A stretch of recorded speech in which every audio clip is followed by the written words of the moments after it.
Dear students, circuit theory के series 1 में आपका फिर से स्वागत है। और फंडामेंटल्स ऑफ इलेक्ट्रिकल्स के इस सीरीज़ में आज हम डिस्कस करेंगे कुछ important passive elements like resistor, capacitor and inductor, जो हमारे एंटायर सर्किट थ्योरी के बेसिक बिल्डिंग ब्लॉक्स हैं। सो सबसे पहले हम आज डिस्कस करेंगे रेजिस्टर के बारे में। रेजिस्टर जिसका सिंबल होता है आर, तो एक डेफिनेशन थोड़ा सा समझने की कोशिश करेंगे। रेजिस्टर क्या होता है? A passive element, a passive, obviously हमने पहले डिस्कस किया था कि resistors are passive elements. A passive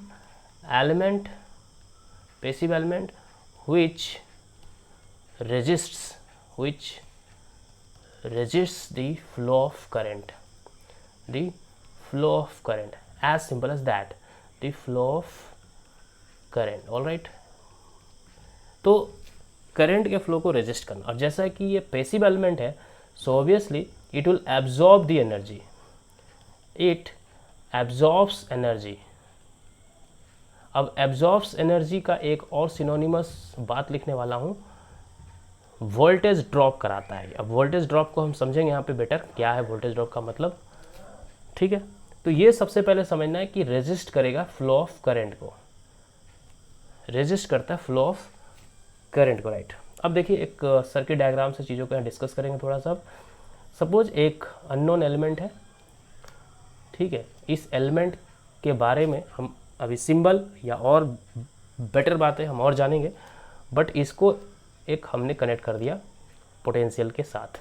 obviously this element which is unknown to us so far, अभी तक पता नहीं इसके बारे में, लेकिन एक बात तो जरूर पता है कि ये कंडक्टिंग मटेरियल है। Obviously it is allowing the electrical flow of current, ठीक है। तो ये तो है कि कंडक्टिंग मटेरियल है। अब इसको हमने पोटेंशियल से कनेक्ट कर दिया। ये एक पोटेंशियल सोर्स है, वोल्टेज सोर्स है, जो कि पॉजिटिव टर्मिनल है, नेगेटिव टर्मिनल है, और इसका वैल्यू है वी वोल्टेज। तो अगर ये कंडक्टिंग मटेरियल है, it will obviously allow the flow of current. इसके पास फ्री इलेक्ट्रॉन्स होंगे, तो इस दिशा में इस तरह से करंट का फ्लो स्टार्ट हो जाएगा। अब हम चूँकि अभी तक तो साइन कन्वेंशन का चैप्टर कवर नहीं किया, बट यहाँ पे मैं बता दूँ कि जो एक्टिव सोर्सेस होते हैं लाइक दिस, एक पोटेंशियल सोर्स है यहाँ पे, इसका पॉजिटिव टर्मिनल है, नेगेटिव टर्मिनल है, तो ये करंट के फ्लो को यहाँ से स्टार्ट करेगा इस डायरेक्शन में। तो आप ऐसे सोच सकते हो कि इसके माइनस टर्मिनल से पॉजिटिव टर्मिनल की तरफ करंट जा रहा। और पैसिव एलिमेंट लाइक कोई ब्लॉक डायग्राम बना के दिखा देता हूँ। सपोज ये एक पैसिव एलिमेंट है, तो इसमें अगर इस तरह से करंट का फ्लो हो रहा है, तो जिधर से करंट एंट्री किया और यहाँ करंट एग्जिट किया है ना, तो जहाँ करंट एंट्री किया वहाँ पे पॉजिटिव टर्मिनल डेवलप हुआ, ध्यान से देखिएगा, और जहाँ से करंट निकल रहा है वहाँ पे नेगेटिव टर्मिनल डेवलप हुआ है। तो ये एक पैसिव एलिमेंट है, this is a passive element. इसको आप जरूर समझ लें। साइन कन्वेंशन हम ऑब्वियसली अभी पढ़ेंगे, बट यहाँ पे समझने के लिए थोड़ा ध्यान दीजिए कि पैसिव एलिमेंट में जब करंट घुस रहा है तो वहाँ पॉजिटिव टर्मिनल, और जहाँ करंट निकल रहा है वहाँ से नेगेटिव टर्मिनल का डेवलप हो जाता है। तो यहाँ भी अगर आप ध्यान से देखें, करंट यहाँ से ऐसे स्टार्ट हुआ है, यानी ऐसे स्टार्ट होकर ऐसे करंट एंट्री कर रहा है, तो यहाँ पे पॉजिटिव टर्मिनल, और यहाँ से करंट ऐसे निकल रहा है तो यहाँ पे नेगेटिव टर्मिनल डेवलप हो जाएगा। और चूंकि करंट का फ्लो हमने क्या पढ़ा था कि करंट का फ्लो बिकॉज ऑफ वोल्टेज यानी बिकॉज ऑफ पोटेंशियल स्टार्ट हो रहा है, तो ये आई करंट जो फ्लो होगा, तो यहाँ पे भी कुछ एनर्जी क्या हो रही है, एब्जॉर्ब हो रही है। जैसा कि हमने बोला है कि energy is absorbed. Passive element क्या कर रहा है, एनर्जी एब्जॉर्ब कर रहा है। जो ये करंट अब फ्लो हो रहा है तो एनर्जी एब्जॉर्ब हो रहा है। एनर्जी एब्जॉर्ब सिर्फ तभी होगा जब इस करंट को कोई रेजिस्ट करेगा, करंट को कोई रोकने का काम करेगा। तो this element is indirectly resisting this flow of current. तो पहला पॉइंट तो हमारा ये हो गया कि रेजिस्ट तो कर रहा है, ये रेजिस्ट कर रहा करंट के फ्लो को। और दूसरा चीज़, because of this resistance, because of this resisting the current, ये जो वोल्टेज सोर्स जो एनर्जी यहाँ से कैरी कर रहा था वो यहाँ पे एब्जॉर्ब हो रहा है, और इसलिए यही वोल्टेज जो सोर्स का काम कर रहा था, यहाँ पे वोल्टेज यहाँ पे सोर्स हुआ था, वो यहाँ पे ड्रॉप होगा, ठीक है। तो दूसरा चीज़, वोल्टेज का ड्रॉप होगा। वोल्टेज का ड्रॉप इसी को कहते हैं, यानी वोल्टेज का drop is synonymous to energy absorption, energy drop, energy consumption. और ये जो वोल्टेज ड्रॉप होगा, तो जितना वोल्टेज यहाँ से सप्लाई हुआ है, और तो कहीं कोई एलिमेंट लगा नहीं है कि कहीं एब्जॉर्ब होगा, तो entire this voltage will be absorb by this block diagram. अभी जो मैंने, ये एलिमेंट है, अभी अननोन है हमारे लिए, ये एलिमेंट एब्जॉर्ब कर रहा है, और उतना ही वोल्टेज ड्रॉप कर देगा जितना वोल्टेज यहाँ से स्टार्ट हुआ था। तो ये वोल्टेज यहाँ पे ड्रॉप होगा। सपोज ये 5 वोल्ट होगा यहाँ पे, तो ये भी 5 वोल्ट ही ड्रॉप होगा। 10 वोल्ट होगा तो 10 वोल्ट यहाँ पे ड्रॉप होगा। और इसका जो इसकी पोलैरिटी माइनस प्लस ऐसे थी, इसकी पोलैरिटी प्लस माइनस ऐसे हो जाएगी। तो अब अगर आप KVL अप्लाई करते हैं इस सर्किट में, तो देखिए यहाँ पे इस तरह से जाएंगे, अगर आप इस तरह से लूप बनाएंगे तो यहाँ -V, उसके बाद यहाँ जाएंगे तो ये +V = 0। तो KVL is also satisfied in this circuit. तो KVL तो ठीक है, सो फॉर सो गुड। यहाँ पे सबसे इंपॉर्टेंट बात ये है, थोड़ा नीट एंड क्लीन कर देते हैं चीज़ों को समझने के लिए। The most important thing here is that यहाँ पे V वोल्टेज का ड्रॉप हुआ है, ठीक है। अच्छा, इस V वोल्टेज का ऑब्वियसली न्यूमेरिकली इसके बराबर होगा, बट डिफ्रेंशिएट करने के लिए इसका नाम मैं VR दे देता हूँ। Obviously this VR will with this V, ये माइंड कर लीजिए दिमाग में। बट डिफ्रेंशिएट करने के लिए कि सोर्स का वोल्टेज V है और यहाँ पे जो एलिमेंट लगा है उसने ड्रॉप कराया वोल्टेज VR, तो दोनों वोल्टेज बराबर होंगे, क्योंकि एंटायरली जो वोल्टेज यहाँ पे प्लस, ठीक है, एंटायरली जो वोल्टेज यहाँ पे सोर्स्ड हुआ है, जो यहाँ से स्टार्ट हुआ है, वो वोल्टेज यहाँ ड्रॉप हो रहा है और दोनों बराबर होंगे। और करंट फ्लो हो रहा I। अब देखिए यहाँ पे समझने की कोशिश करिए, जो I करंट अभी अभी लिखा मैंने, वो इस वोल्टेज के प्रोपोर्शनल है। ऑब्वियसली ओम का नियम कहता है कि जितना आपने वोल्टेज दिया उसके प्रोपोर्शनल में करंट फ्लो होगा। और ये जो VR है वो इस करंट की वजह से ड्रॉप हुआ है। करंट का फ्लो नहीं होता तो वोल्टेज कैसे ड्रॉप होता? तो ये जो VR ड्रॉप हुआ है वो इस करंट के साथ प्रोपोर्शनल है। ये जो VR ड्रॉप हुआ है इस करंट के साथ प्रोपोर्शनल है। ये दोनों Ohm's law he actually, but समझने के लिए, because of this potential, because of this voltage, because of this V potential, this I current starts flowing, and now because of this I potential, this VR voltage is dropping across this passive element, जिसका कि polarity इस तरह से develop हुआ है। इसीलिए इस VR का जो डायरेक्शन होगा वो माइनस इधर प्लस, ठीक है, ये समझना आपको। तो this VR is proportional to I। Now इसकी कांस्टेंट ऑफ प्रोपोर्शनलिटी को अगर हम निकालें तो VR will be equal to some constant of proportionality, that is R into I, and this R is nothing but a constant which is equal to the resistance of that particular passive element, of the passive element, passive element। ये जो passive element अभी तक मैंने बताया था unknown है, ये वाला passive element, इसी का वो एक प्रॉपर्टी है जिसकी वजह से वोल्टेज को ड्रॉप कराया और करंट को रेजिस्ट किया। तो इस प्रॉपर्टी को ही कहा गया resistance, and because of this property this element is called resistor, this element is called resistor, ठीक है। जो एलिमेंट इस तरह की प्रॉपर्टी आइडियली एग्जिबिट कर रहा, पूरी तरह से रेजिस्टर अगर रेजिस्ट कर रहा चीज़ों को, तो वही एलिमेंट रेजिस्टर है। तो सी, अब 2-3 चीज़ें यहाँ पे मार्क कर लेते हैं हम कि ये जो रेजिस्टर होता है उसकी यूनिट होती है, मतलब रेजिस्टेंस की जो यूनिट होती है वो ओम होती है, जो कि ओम्स लॉ से आती है, और जो सिंबल होता है वो सिंपली लाइक दिस जिग एक लाइन होती है। तो simply this block diagram now can be replaced with this kind of symbol, ठीक है। अब ये रेजिस्टेंस के बारे में एक बात बता दूं आपको। ये जो रेजिस्टेंस अभी हमने पढ़ा, रेजिस्टेंस एक प्रॉपर्टी है। क्या प्रॉपर्टी? 2 चीज़ों की, वोल्टेज ड्रॉप कराने की और करंट को रेजिस्ट करने की। ऑब्वियसली करंट के रेजिस्ट की वजह से ही वोल्टेज का ड्रॉप हो रहा है।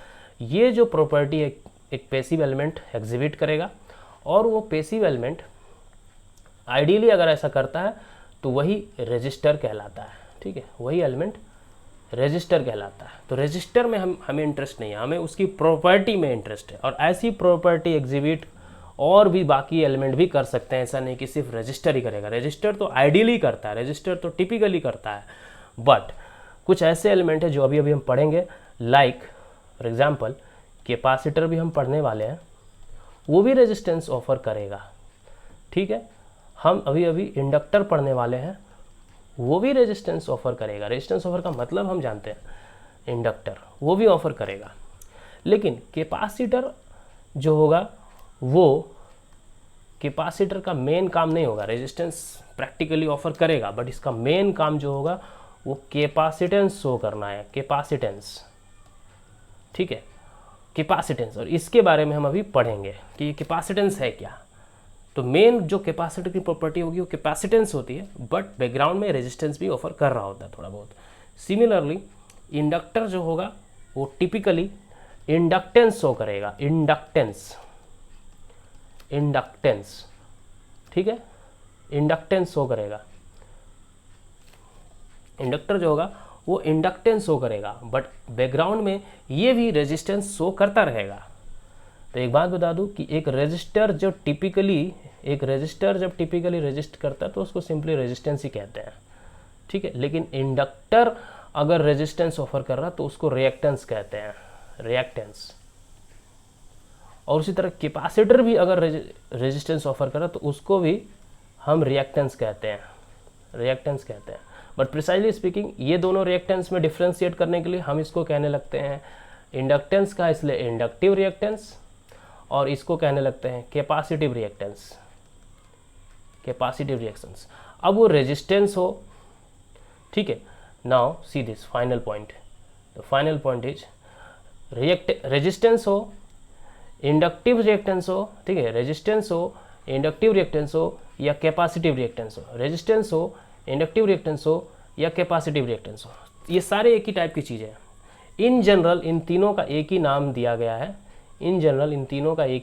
गया है, और वो है इम्पीडेंस, ठीक है। और ये जो मैं अभी लिख रहा हूँ inductive reactance, capacitive reactance, resistance, impedance, ये सारे हम बाद में ऐसे एनालिसिस में बेटर विजुलाइज करेंगे, डिस्कस करेंगे। अभी जस्ट फॉर द मीनवाइल आपको समझ लेना है कि ये सारी चीज़ें कर रही है, लेकिन मेन प्रॉपर्टी जो कैपेसिटर की है वो कैपेसिटेंस है, और इंडक्टर की जो है वो इंडक्टेंस है, जो कि हम अभी फिलहाल डिस्कस करने वाले हैं, ठीक है। तो let us move to capacitance और कैपेसिटर के बारे में जल्दी से हम डिस्कस कर लेते हैं। यहाँ पे कैपेसिटर का अगर हम डिस्कस करने जा रहे हैं, यानी हम इसके कैपेसिटेंस वाले प्रॉपर्टी को डिस्कस करने जा रहे हैं, कैपेसिटेंस को डिस्कस करने जा रहे हैं, ठीक है। इसका जो रिएक्टेंस वाला बात है वो बाद में डिस्कस करेंगे, ठीक है। तो कैपेसिटर के लिए सबसे पहले एक जल्दी से डायग्राम में ड्रॉ करूंगा, यहाँ पे कुछ पैरेलल प्लेट्स ड्रॉ करूंगा जो कि मेटल शीट्स, कंडक्टिंग मटेरियल के बने हुए शीट्स हैं, जो कि पैरेलली कहीं ना कहीं एक दूसरे से ऐसे लगे हुए हैं। तो ये कंडक्टिंग मटेरियल है, लेकिन बीच में आपको स्पेस दिख रहा होगा, उस स्पेस में वैक्यूम हो सकता है, एयर हो सकता है, या कोई नॉन कंडक्टिंग मटेरियल हो सकता है। तो यहाँ पे मैं लिख देता हूँ नॉन कंडक्टिंग मटेरियल, जो कि कंडक्ट नहीं करने वाला, लेकिन एक प्रॉपर्टी शो करेगा, जिस प्रॉपर्टी का हम यहाँ यूज करने वाले हैं, उस प्रॉपर्टी की वजह से उसका एक नाम रखा गया है डाई इलेक्ट्रिक मटेरियल। और उसका एक प्रॉपर्टी का जो और नाम होगा वो दिखाऊंगा मैं अभी आपको, बट इसका नाम होगा, मटेरियल का नाम होगा डाई इलेक्ट्रिक मटेरियल, ठीक है, इसके बीच में होगा। अब इन दोनों प्लेट के अक्रॉस हमने एक कंडक्टिंग वायर लिया, कंडक्टिंग में तार ले लिया, और जिस तरह से हमने यहाँ पे एग्जांपल देखा था पोटेंशियल से कनेक्ट करके, सिंपली यहाँ पे जैसे किया था पोटेंशियल वाला, वही काम यहाँ कर देंगे जल्दी से। यहाँ पे हम अक्रॉस एक पोटेंशियल कनेक्ट कर देंगे, this will be your positive terminal, this will negative terminal, V voltage इसका वैल्यू दे देते हैं। अब जल्दी से समझने की कोशिश करेंगे इस एनालिसिस को। देखिए आप समझेंगे कि दोनों के बीच में तो नॉन कंडक्टिंग मटेरियल, तो करंट का फ्लो तो होना नहीं चाहिए, कोई कंडक्शन होना नहीं चाहिए। इसलिए क्या होगा यहाँ पे प्रैक्टिकली क्या होने वाला है कि चूंकि ये पॉजिटिव टर्मिनल बैटरी का और नेगेटिव टर्मिनल बैटरी का, तो कहीं ना कहीं फोर्सेस काम करेंगे अट्रैक्शन के, और ये एक कंडक्टिंग मटेरियल है तो उसमें फ्री इलेक्ट्रॉन्स होंगे, इसमें फ्री इलेक्ट्रॉन्स होंगे, तो ये पॉजिटिव टर्मिनल इलेक्ट्रॉन्स को अट्रैक्ट करेगा, ठीक है, इलेक्ट्रॉन्स को अट्रैक्ट करेगा। तो इस प्लेट से इलेक्ट्रॉन्स ऐसे निकल के इस तरह से आएंगे इस टर्मिनल की तरफ, इलेक्ट्रॉन्स मूव करेंगे। जब यहाँ से इलेक्ट्रॉन्स निकलेंगे तो ऑब्वियसली ये पॉजिटिवली, ये जो प्लेट होगा पॉजिटिव चार्ज को डेवलप करेगा, राइट। और ये चूंकि ये सेल है, जो बैटरी है, जो भी है, पोटेंशियल का सोर्स है, इलेक्ट्रॉन को अक्यूमुलेट तो करेगा नहीं, ये तो इलेक्ट्रोमोटिव फोर्स जनरेट करेगा, यानी फोर्स जनरेट करने वाले इलेक्ट्रॉन्स को फिर इधर मूव कराएगा। तो ये इलेक्ट्रॉन्स अब इधर मूव करने लगेंगे, ठीक है, और इधर मूव करते हुए इस प्लेट पे जाने की कोशिश करेंगे। चूंकि फिर बीच में नॉन कंडक्टिंग मटेरियल है, पास नहीं कर पाएंगे, इसलिए यहाँ पे सारे इलेक्ट्रॉन्स एक्यूमुलेट हो जाएंगे फाइनली। और ये जो मूवमेंट है कब तक होगा इसको समझते हैं। चूंकि आपने यहाँ पे वी पोटेंशियल दिया है, तो इस वी पोटेंशियल की वजह से चार्ज का मूवमेंट हुआ, तो ये चार्ज यहाँ डेवलप हुए। चार्ज डेवलप होने का मतलब है कि यहाँ भी एक पोटेंशियल डिफरेंस डेवलप हो रहा है। तो यहाँ पोटेंशियल डिफरेंस के वजह से ही ये चार्ज का मूवमेंट हो रहा था। लेकिन पोटेंशियल डिफरेंस जब ये वी है और यहाँ भी, suppose this is plate number 1, this is plate number 2, ठीक है, तो प्लेट नंबर 1 और प्लेट नंबर 2 के बीच में भी इसके बराबर पोटेंशियल अगर डेवलप हो जाए, यानी कि because of this charge movement only, ध्यान रखिएगा यहाँ चार्ज का मूवमेंट हो रहा है, चार्ज का फ्लो हो रहा है, चार्ज का मूवमेंट हो रहा है, नॉट एक्चुअली करंट के फ्लो नहीं हो रहा, लेकिन एक तरह से डिस्प्लेसमेंट करंट कहते हैं इसे, चार्ज का मूवमेंट हो रहा। चार्ज के मूवमेंट की वजह से जब इसमें चार्ज का डिफरेंस है तो इसलिए यहाँ पे वोल्टेज है, तो यहाँ भी तो वोल्टेज होगा। तो बिकॉज ऑफ दिस वोल्टेज, ठीक है, यहाँ पे भी कुछ वोल्टेज और यहाँ पे भी कुछ वोल्टेज, और इस वोल्टेज का टर्मिनल इधर पॉजिटिव इधर निगेटिव है और यहाँ पॉजिटिव निगेटिव है, तो एक दूसरे के ऑपोजिट पोलरिटी होने की वजह से अब तो कोई फ्लो नहीं होगा। इसलिए चार्ज का जो मूवमेंट होगा will only take place till this plates develop equal voltage with this, और इस वोल्टेज का हम वीसी नाम दे देते हैं, ठीक है। इस वोल्टेज का नाम हम दे देंगे वीसी, क्योंकि डिस्टिंग्विश करने के लिए सिम्बॉलिकली वोल्टेज डेवलप हो रहा है और उसका वोल्टेज का वैल्यू हो रहा है वीसी। तो ये जो चार्ज एकुमुलेशन है तब तक होगा जब वीसी जो है इस वी के बराबर हो जाए। जब वीसी वी के बराबर हो जाएगा, जब वीसी वी के बराबर हो जाएगा तो चार्ज का एकुमुलेशन क्या होगा, बंद हो जाएगा। चार्ज का जो मूवमेंट है बेसिकली कहना चाहिए वो बंद हो जाएगा, राइट। तो बेसिकली हमने क्या पॉइंट यहाँ समराइज करने वाले हैं देखिएगा। पहला पॉइंट तो ये कि हमने सप्लाई की V वोल्टेज हमने सप्लाई में दिया, जिसकी वजह से चार्ज का मूवमेंट हुआ, और वो चार्ज का मूवमेंट तब तक हुआ जब तक ये VC = V ना हो जाए। और हम नोटिस करेंगे, ठीक है, ऑब्जर्व करेंगे, लास्ट में मेजरमेंट करेंगे इसका, इसका जो मेजरमेंट एंड टूलिंग जो भी करेंगे उससे हम पाएंगे कि Q+ चार्ज और Q- चार्ज मूवमेंट हुआ। यानी कि सिंपली समझिए कि ये जो इस प्लेट से इस प्लेट की तरफ इस दिशा में चार्ज गए, यानी कि Q चार्ज का मूवमेंट हुआ है। इसीलिए यहाँ पे +Q चार्ज और यहाँ पे -Q चार्ज जैसा कुछ मेजरमेंट आप कर पा रहे हैं। ये मेजरमेंट इसलिए कर पा रहे हैं क्योंकि Q चार्ज यहाँ से मूव करके यहाँ चला गया, यानी इस V सप्लाई की वजह से Q वैल्यू ऑफ और Q coulomb of charge has moved. और ये कहीं ना कहीं Q जो चार्ज है वो इस V के साथ प्रोपोर्शनल होगा। V भी बोल सकते हैं, VC भी बोल सकते हैं, क्योंकि जितना यहाँ पे V है उतना ही VC यहाँ पे है, ठीक है। तो ये जो Q आपने चार्ज का मूवमेंट कराया वो because of this VC voltage कराया, और जितना आप पोटेंशियल बढ़ाओगे उतना ज़्यादा देर तक चार्ज का मूवमेंट होगा, इसलिए उतना ज़्यादा वैल्यू ऑफ Q भी बढ़ता जाएगा। इसलिए I am simply writing that this Q is simply this Q charge जो मूवमेंट कराया आपने अक्रॉस द प्लेट्स वो VC के साथ प्रोपोर्शनल है। अब इसकी प्रोपोर्शनलिटी कांस्टेंट निकालेंगे तो Q will be equal to C × VC। This C is a constant of proportionality, C is a constant, ठीक है, this C is a constant, और इसी C को कहा गया है capacitance. This C is your capacitance, ठीक है, this C is your capacitance, क्योंकि जितना वोल्टेज देके कितना चार्ज आप मूव करा पाए उसका कैपेसिटी है ये, सो दैट इज कैपेसिटेंस। अब इसके यूनिट अगर निकालने की कोशिश करें तो C will be simply Q/VC।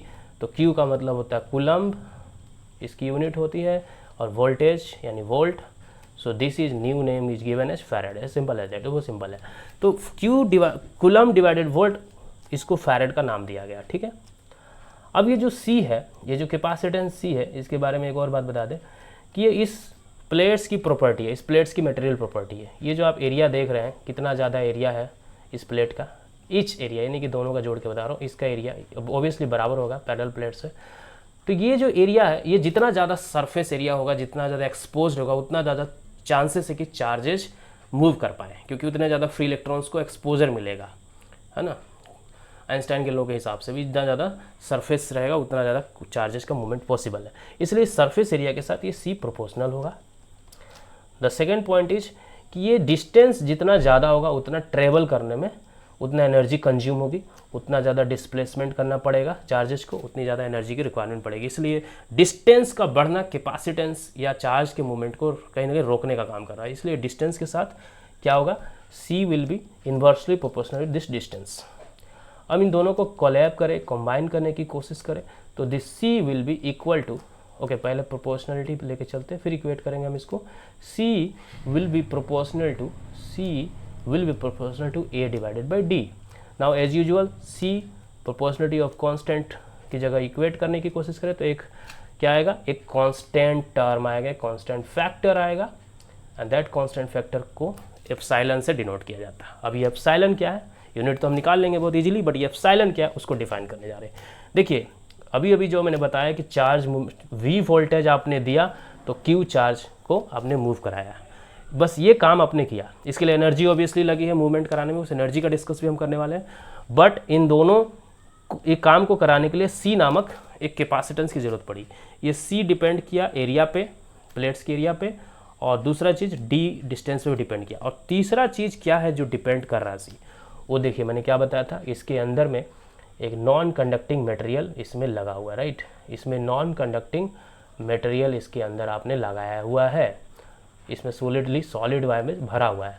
अब ये नॉन कंडक्टिंग मटेरियल जो है उसको मैंने नाम रखा डाइलेक्ट्रिक मटेरियल। ये इसकी प्रॉपर्टी पे भी डिपेंड करेगा कि कितना चार्ज आप मूव करा पा रहे हो, कितना चार्ज आप एसोसिएट करा पा रहे हो। इसको समझने के लिए देखिए मैं एक बात बताने जा रहा हूँ, ध्यान से देखिएगा कि जब आपने ये बैटरी कनेक्ट की, स्विच ऑन किया, तो मैंने क्या बताया कि चार्जेज मूव करने लगे। चार्जेज का जो मूवमेंट है, ये जो चार्जेज का मूवमेंट है, इसको ये एक लाइन्स के माध्यम से होंगे, और ये लाइन कितनी ज़्यादा होगी, ये लाइन कितनी ज़्यादा होगी, जितनी ज़्यादा लाइन उतना ज़्यादा चार्जेज मूव करेंगे, ठीक है। इस लाइन्स को इलेक्ट्रिक फ्लक्स कहते हैं, इस लाइन को इलेक्ट्रिक फ्लक्स कहते हैं, इलेक्ट्रिक फ्लक्स, जिसको साई से डिनोट किया जाता है, साई, ऐसे भी लिख सकते हो आप, साई।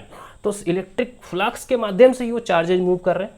बेसिकली फ्लक्स क्या होता है, lines of forces, electric lines of forces, electric flux. तो ये इलेक्ट्रिक फ्लक्स है।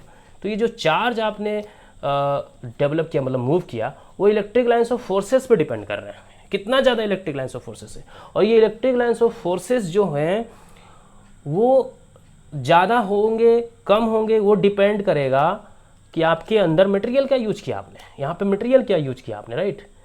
वो डाइलेक्ट्रिक मटेरियल आपने जो यहाँ यूज किया, डाइलेक्ट्रिक मटेरियल, उसकी प्रॉपर्टी पर डिपेंड करते हैं, और उसकी उस प्रॉपर्टी को परमिटिविटी कहा जाता है। देखिए मैं यहाँ बताने वाला हूँ ये बात।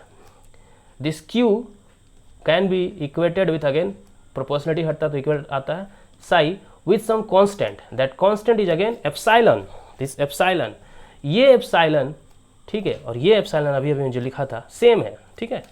और इसी एप्सिलॉन को कहते हैं परमिटिविटी।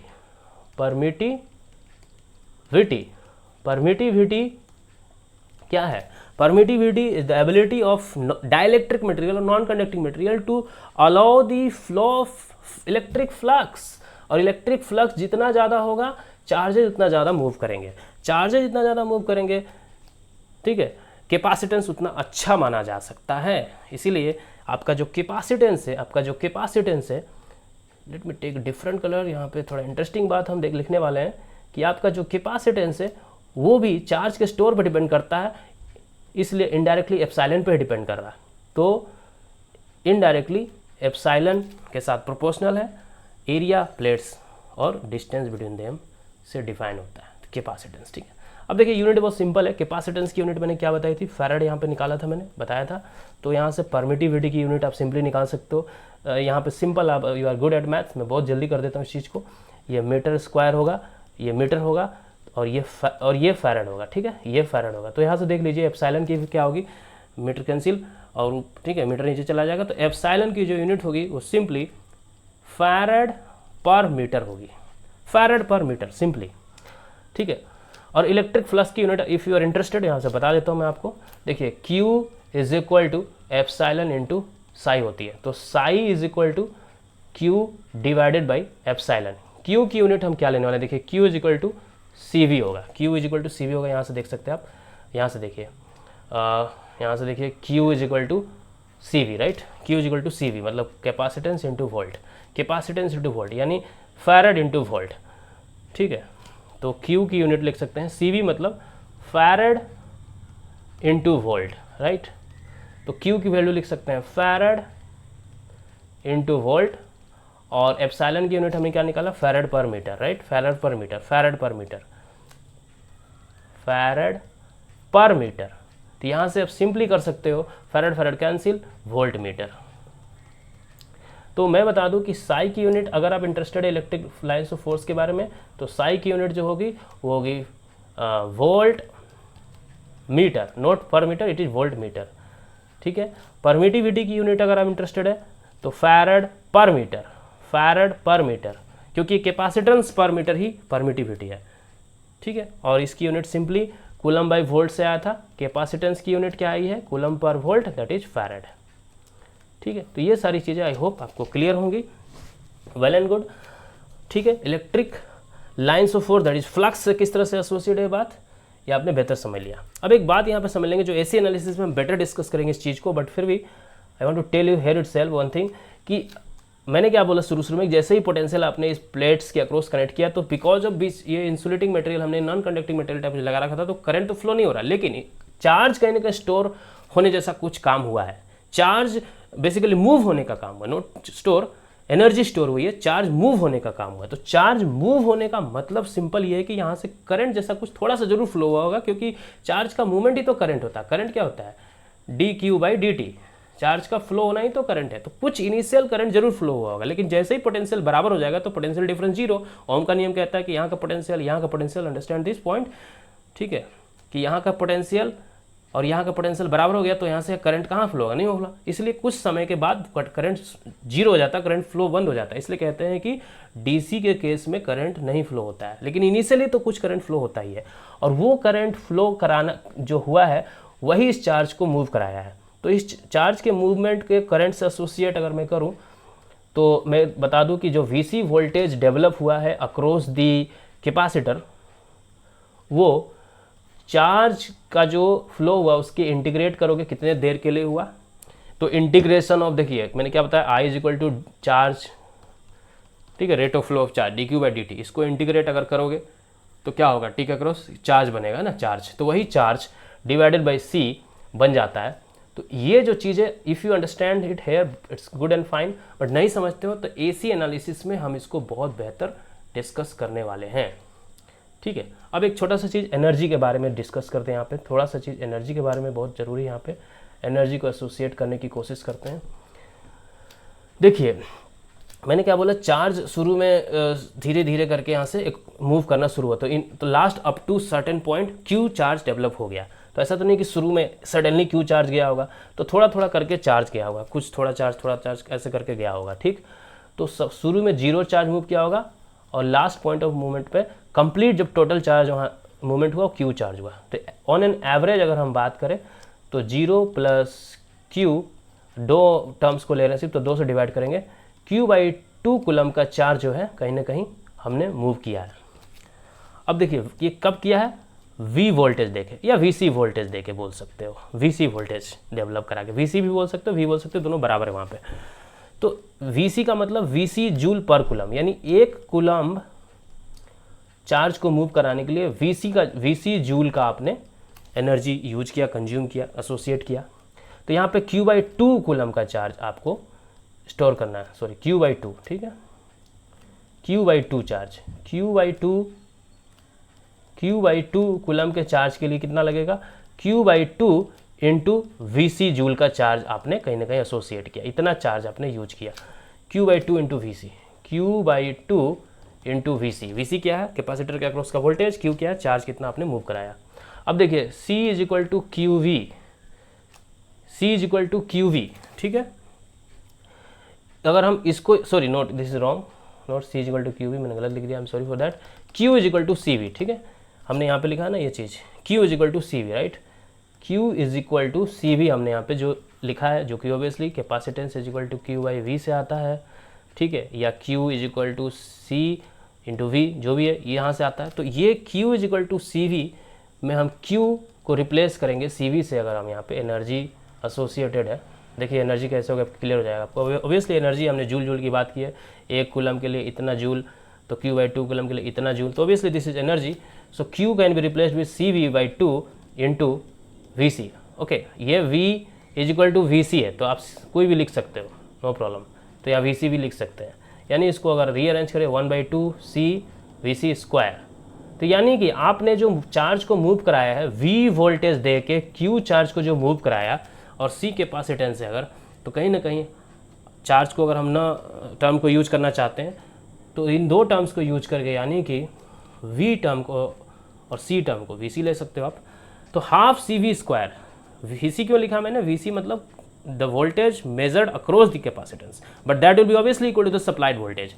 और अगर आप if you don't want to measure the voltage across the capacitance, तो VC is equal to simply V लिख सकते हो, और इसलिए एनर्जी जो आपने एसोसिएट किया वो हाफ CV स्क्वायर लिख सकते हो, सिंपली हाफ CV स्क्वायर लिख सकते हो, ठीक है। और यहाँ से ये समझ में आता है कि हमने इतनी एनर्जी बेसिकली स्टोर कर दी है, क्योंकि वो चार्ज तो मूव हो गए, वापस तो गए नहीं जहाँ से सपोज आप कोई सामान उठाते हो और कहीं ऊंचाई पर रख देते हो तो जो पोटेंशियल एनर्जी उसमें स्टोर हो जाता है जब तक सामान वापस गिर नहीं जाता।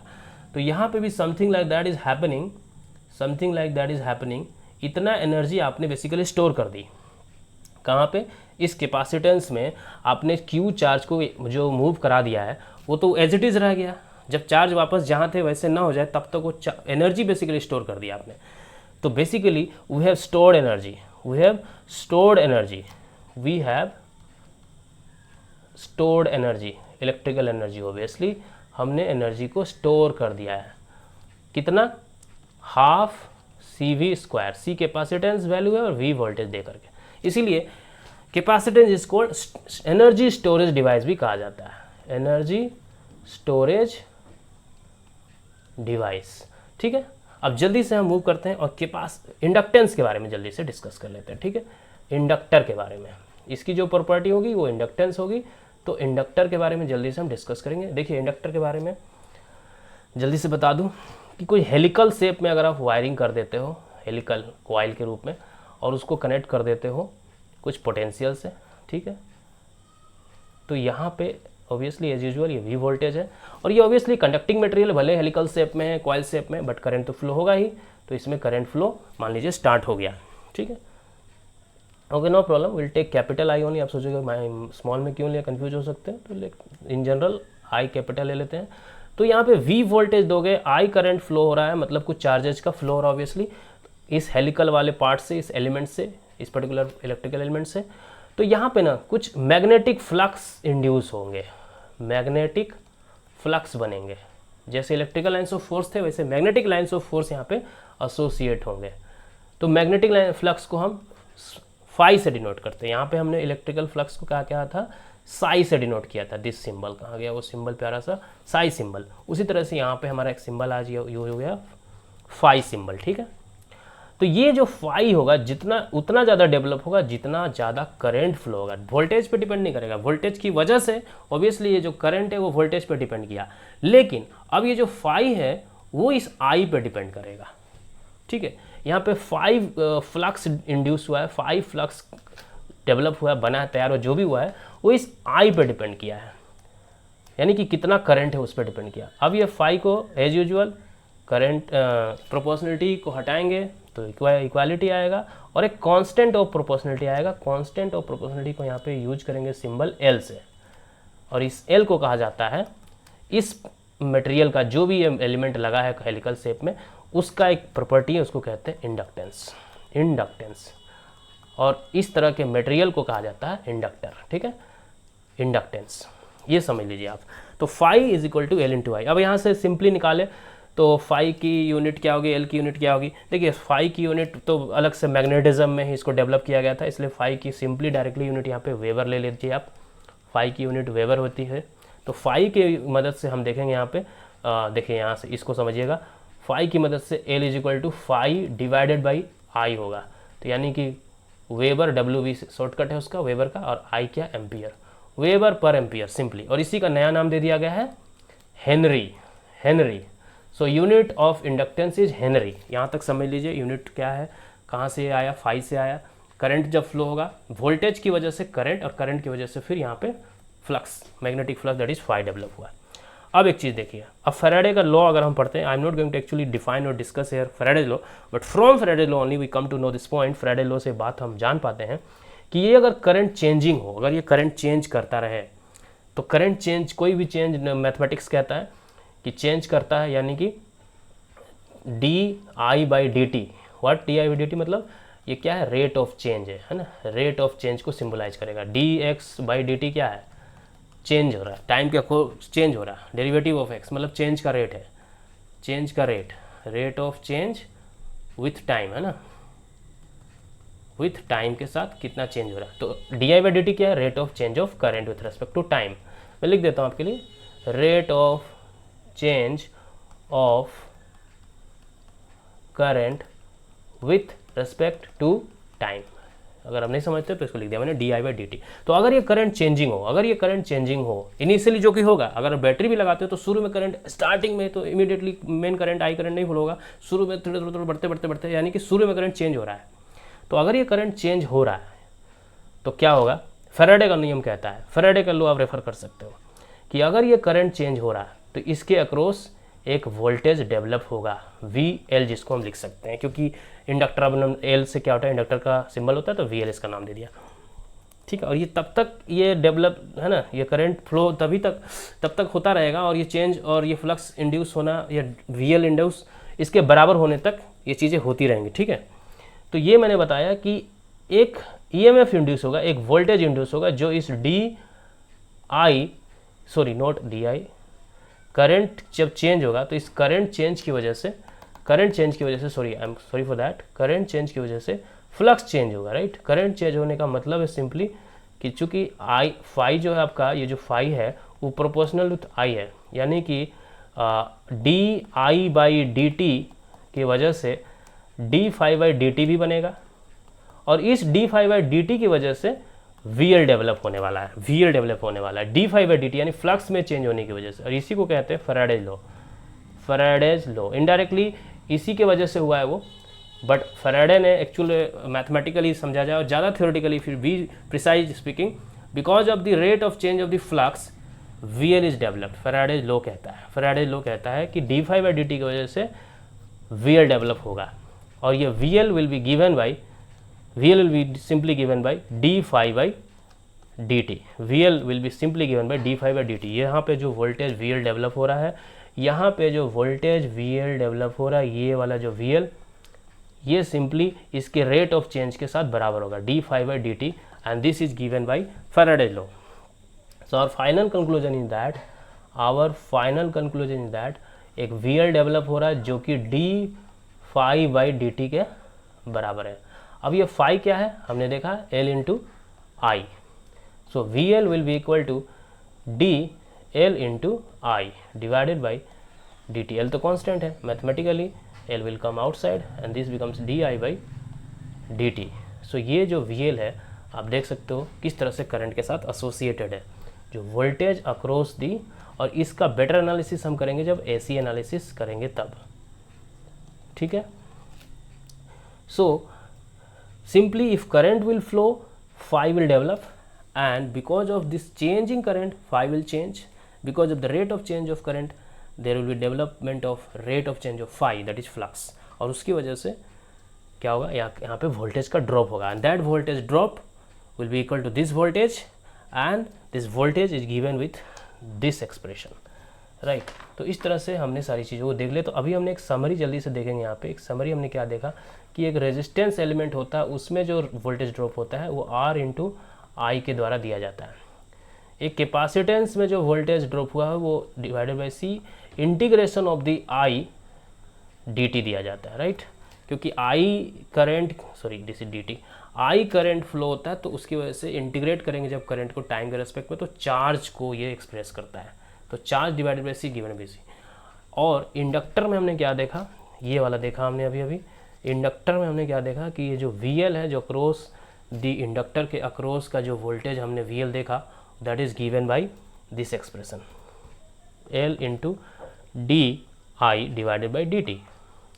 तो ये सिंपली जो है रेजिस्टेंस है, ये जो सिंपली हमने देखा रेजिस्टेंस ऑफर कर रहा है, बट यहाँ पे कुछ वोल्टेज और करंट का जो रिलेशन है कुछ डिफरेंट टाइप का है। It is still linear, don't think it is non linear, it's still linear, but ये रिएक्टेंस ऑफर करेगा, ये रिएक्टेंस रिलेट करेगा किसको, मैं कहना चाहता हूँ व्हाट आई वांट टू से is the voltage and current का जो रिलेशनशिप है, वोल्टेज और करंट, वो रिएक्टेंस के द्वारा दिया जाएगा। यहाँ पे वोल्टेज और करंट का जो रिलेशनशिप है वो रेजिस्टेंस के द्वारा दिया जाएगा, और यहाँ पे वोल्टेज और करंट का जो रिलेशनशिप है that will B also given by obviously reactance, ये भी रिएक्टेंस के द्वारा ही दिया जाएगा। बट ये रिएक्टेंस और रिएक्टेंस थोड़ा सा डिफरेंट लग रहा है आपको, हम देखेंगे, और इसके बारे में स्पेशली ये रिएक्टेंस हम स्पेशली AC एनालिसिस में बेटर डिस्कस करेंगे। और what let it be resistance और रिएक्टेंस, और in general this all will be called impedance, already मैंने बताया इसको।